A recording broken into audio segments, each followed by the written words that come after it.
உலகத்துல எந்த மூலையில என்ன நடந்தாலும் சரி, எனக்கு தெரியாம நடக்காது தெரியுமா? அப்படின்னு சொல்லி அண்ணன் அமெரிக்கா சொல்லுவான். அது உண்மையா? பொய்யா? அப்படின்னு கேட்டோம்னா 50, 50. ஏன் அப்படின்னா, அந்த பையன் கண்ல மண்ண தூவுன வரலாறு நம்மளே நிறைய செஞ்சிருக்கோம்.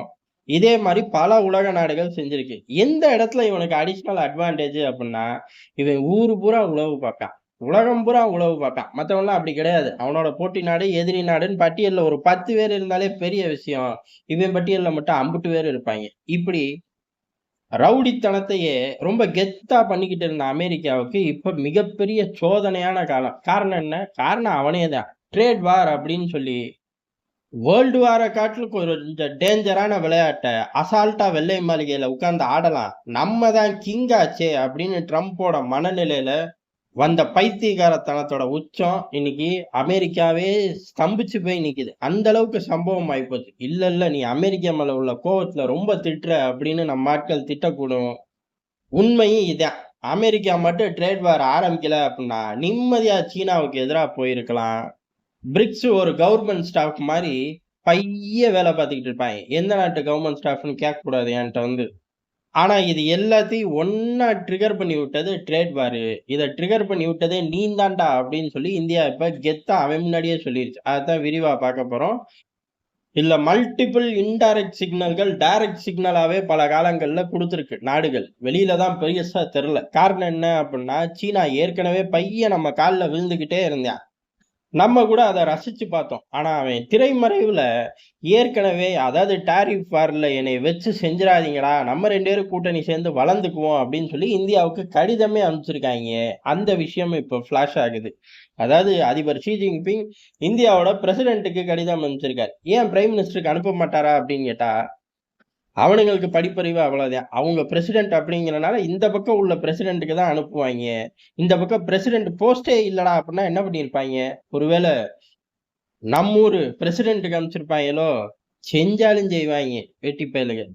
நம்ம ஊர் பிரசிடென்ட் கோச்சுக்க போறாரு. ஏன்டா சொந்தக்கார பையன்னா இஷ்டத்துக்கு பேசுவியாடா அப்படின்னு.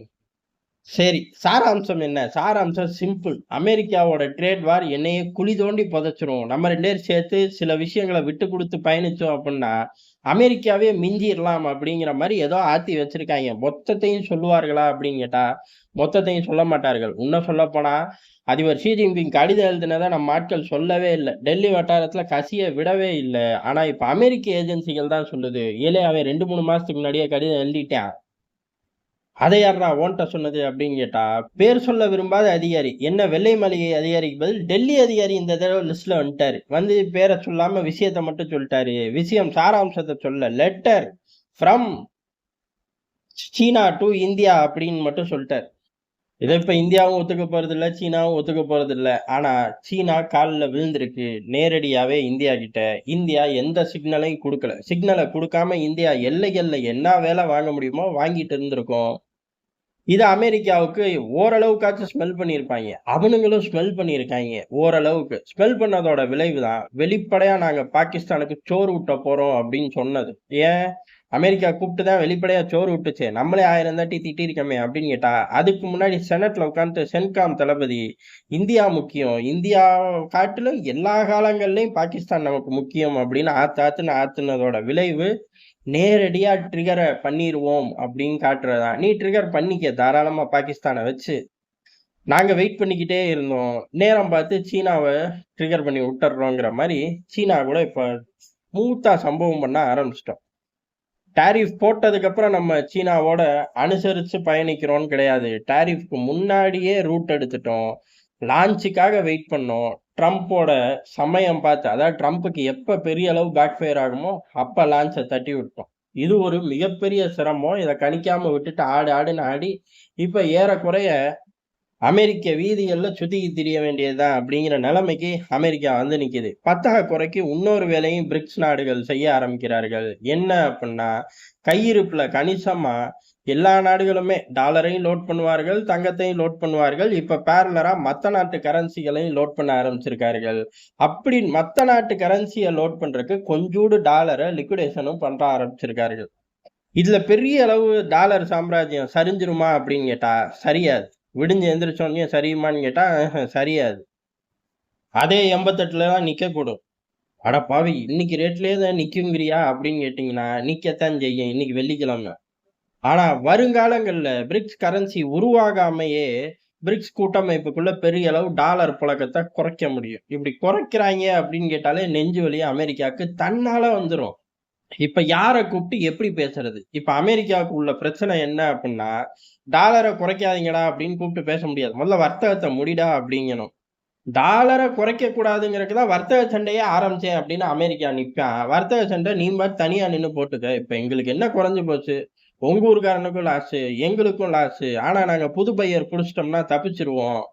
ஆனா உன் நிலைமைய யோசிச்சு பாத்துக்க. புது பையர் புடிச்சாலும் எப்படி இப்போதைக்கு ஐரோப்பா கச்சா எண்ணெய் விஷயத்துல பெரிய அளவுல மாட்டிக்கிட்டு முழிக்கிறானோ, அதே மாரி நீ ஊருப்பட்ட ப்ராடக்ட்ல மாட்டிக்கிட்டு முழிப்ப. அவன் நிலைமைய விட உன் நிலைமை ரொம்ப மோசமா போயிரும்பா அப்படின்னு சொல்லாம சொல்லிக்கிட்டு இருக்கோம். இது பூரா வர்த்தக ரீதியில அடிக்கும்போது, ராஜாங்க ரீதியில இந்தியா தூக்கி போட்டு மிதிச்சுச்சு பாருங்க ஒரு மிதி. இத ட்ரம்ப் கொஞ்சம் கூட எதிர்பார்த்திருக்க மாட்டார். காரணம் என்ன? நேரடியா நம்ம பேசினா திருப்பி வாங்கு வாங்குன்னு வாங்கிடுறாய்ங்கன்னா, சகாக்கள விட்டு பேசினாரு. யாரு 2ஆம் கட்ட டீம்லாம் கிடையாது. அதுக்கு அடுத்த உள்ள ஆட்கள்.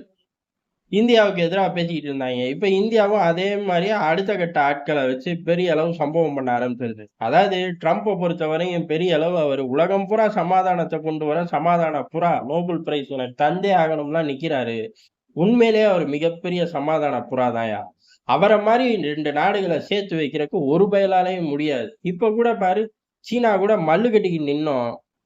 டேய் உன்னைய நான் நேருக்கு நேர் பார்க்க மாட்டேன். நீயும் என்னைய நேருக்கு நேர் பார்த்துறக்கூடாது. பார்த்த அன்னைக்கு வெளுத்துப்புடுவேன் பார்த்துக்க அப்படின்னு நாங்க பேசிக்கிட்டு இருந்தவனுங்கள கூப்பிட்டு கை குடுக்க வச்சு, வர்த்தக ரீதியா உட்கார வச்சு, பேச வச்ச பெரிய மனுஷன் யாரு? நீந்தான் அப்படின்னு சொல்லி ராஜாங்க ரீதியிலேயே சொல்லிப்புட்டோம். உனக்கு நோபல் பிரைஸ் தர்றதுக்கு நாங்க ரெக்கமெண்ட் பண்ணியே தீருவோம்ப்பா அப்படின்னு சொல்லி ராஜாங்க ரீதியில மறைமுகமாவும் சொல்லிப்புட்டோம். இதுக்கும் மேல ட்ரம்ப வச்சு செய்ய முடியுமா? எனக்கு தெரிஞ்சு ஊருக்குள்ள இந்த லெவல்ல வச்சு செஞ்சது நம்ம தான். ஏன்டா டாரிஃப் வார் ஆரம்பிச்சோம் அப்படின்னு ட்ரம்ப் வருத்தப்பட மாட்டாரு.